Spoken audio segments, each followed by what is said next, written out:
A number of missiles, tens of missiles, have been launched from Iran onto an airbase in Iraq, an airbase that houses American forces. I want to bring in an expert right now, Besma Momani. We've had her on the show many times. Hi, Professor Momani. She's with the University of Waterloo. Professor, what are you hearing at this point and your initial reaction to this breaking news? Yeah, so Ain al-Assad base, which is northern part of Iraq, this is probably the base where many people feel was where the missile was launched from to kill Soleimani, the IRGC general. And so we're hearing that up to the ranges from 30 to 40 missiles from Iran were directed to the Ain al-Assad base. This has been confirmed by the semi-official news agency, and then again verified and said by the IRGC spokespeople. And now we're getting the Americans actually confirming that, yes, there were some missiles that were hit. It sounds like initially first reports are 6. But again, it's a developing story, and we're just kind of following and seeing what's happening. So let's set the context here, because we have been, for the past few days, hearing from Iran that retaliation was coming. Is this the kind of retaliation that you would say is expected?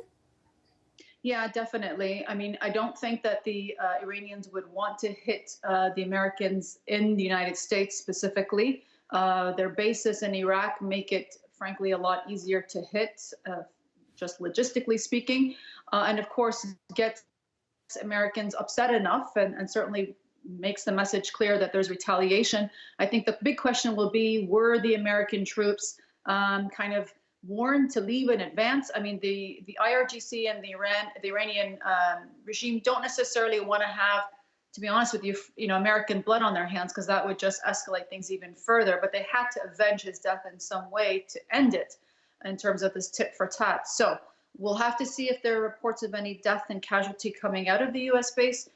This is a base that includes both Iraqi forces and American forces. So who is going to be injured in this will be, I think, the big question in terms of escalation. What do you think about the significance of the base being in Iraq, and particularly given all of the discussion and all of the strain and tensions involving Iraq and the troops, the multiple international troops that are based in Iraq right now? Well, one optic to me that I think is really, really quite relevant is the fact that this is the Iraqi base that Donald Trump visited. So the fact that he visited that particular base, and many people may not know this, but he kind of did it in the middle of the night with no warning to the Iraqi official government. In fact, the Iraqi government itself was quite upset with Donald Trump coming in the middle of the night and visiting this base and not even making, a state visit to the capital and talking to anybody who is Iraqi. But I think the optics of that is really very important for the Iranians. That is a way of saying, we can get you. But again, thus far, as much as it sounds escalatory, if it ends at that, we could all have, feel relieved, because in fact, what is worrisome is if they were to go further than that. So again, this is not, I think, the end of all times if it ends here. But if Americans are killed at the base, it becomes extremely worrying, because we know that Donald Trump does react to particularly U.S. soldiers and citizens being killed. He said it several times in the past that is our red line. And so if that happens, then I think we're really going to see an escalation of targeting Iran specifically, because I don't think Donald Trump can let that one go. Yeah, how much, I guess, right now rests on how the U.S. reacts. And again, I'll stress to our viewers that the reports are very preliminary, that we are hearing and we are reading that a number of missiles have been launched from Iran into a base, a military base in Iraq that houses American troops, where American troops are stationed. How important, or how much of this rests on what the Americans do next?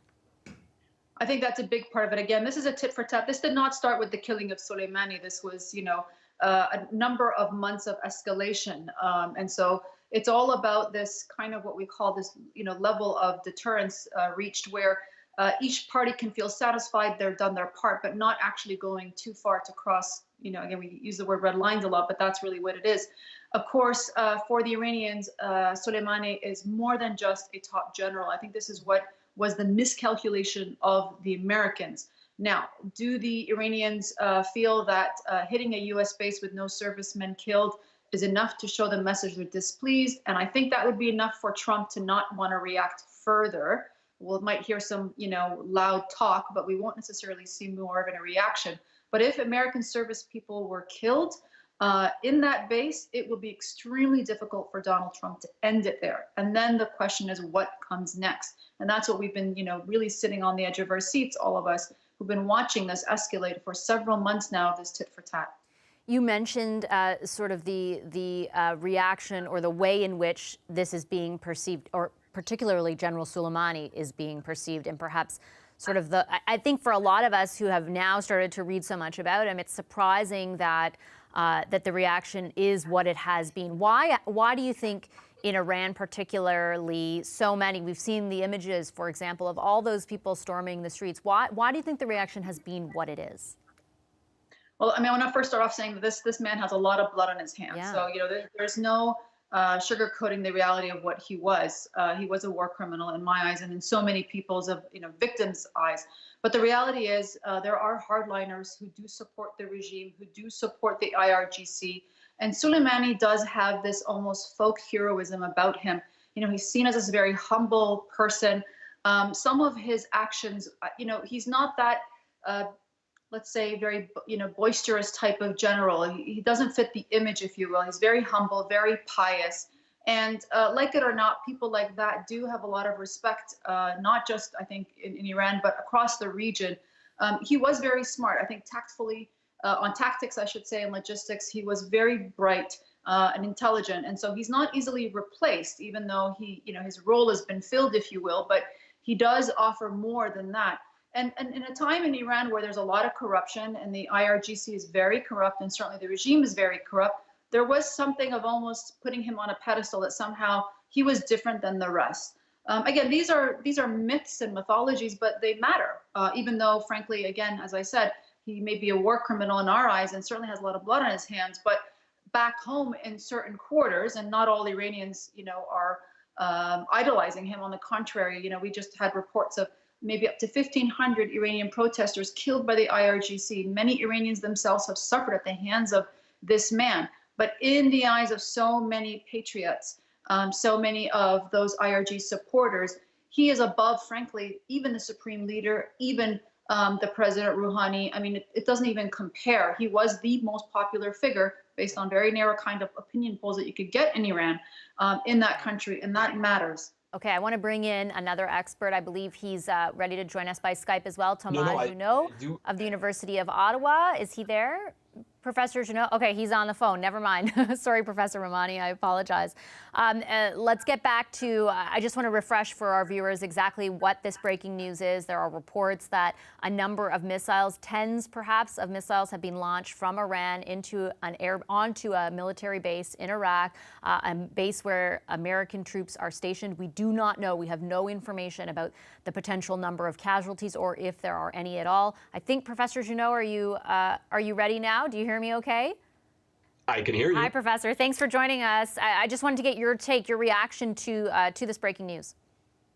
My first reaction is that a lot of us, and I have to say myself included, we were wrong in the sense that I did not dismiss the possibility of this happening, but I viewed it as a lower probability.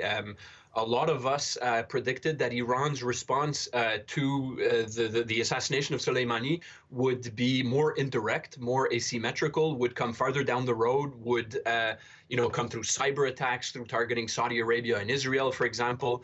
And a lot of us were thinking that something as direct and hard as what we're seeing right now was rather far less likely, because there's a serious chance of a U.S. response now. And in a scenario of escalation, which is pretty much what we're in right now, in a direct military confrontation, Iran loses against the U.S. Does it depend? And quickly, actually, I want to bring in the White House statement. I'm just seeing on the wires a statement on these attacks. We are aware of the reports of attacks on U.S. facilities in Iraq. The president has been briefed and is monitoring the situation closely and consulting with his national security team. You can see the tweet from the press secretary right there. Professor Junod, Professor Mamani was touching on the fact that it might depend a lot on if there are casualties, and that might inform the U.S. response.